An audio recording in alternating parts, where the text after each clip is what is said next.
4 signs you are your own worst enemy. Why is it you're not getting ahead? Are you having difficulty finding opportunities? Or could it be you're not taking the opportunities when they come to you? Crazy as it sounds, the most common reason people don't succeed is that they're engaging in self-defeating behaviors.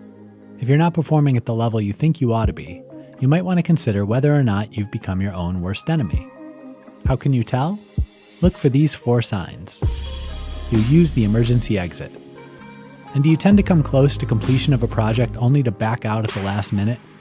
When you feel the need to bail, it's typically because you're afraid to take the last step.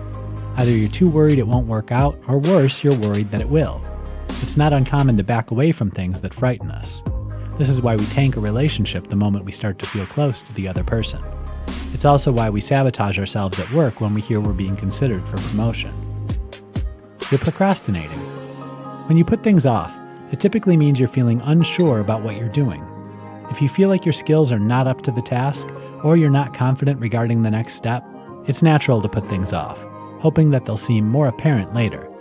The problem is the clarity rarely comes. In truth, we only wind up sinking ourselves when we should have been asking for help. You're burying yourself in something else entirely. Are you easily distracted? If you're worried about the outcome of one project, it's not uncommon to throw yourself into another. This helps you keep your mind off what worries you. It also keeps you from getting done what you need to. You're giving yourself the wrong pep talk. Instead of using some positive self-talk to get things done, are you by any chance using negative self-talk to keep you from trying? After all, it's very easy to convince ourselves that we're failures. Why do we do it? Because if we know it's not going to work out, we never have to try it in the first place. All of these behaviors can have a seriously detrimental effect on what we're doing. Indeed, we are experts at being their own worst enemies, especially when we're trying to accomplish something which involves any manner of risk, or the task is personally important to us.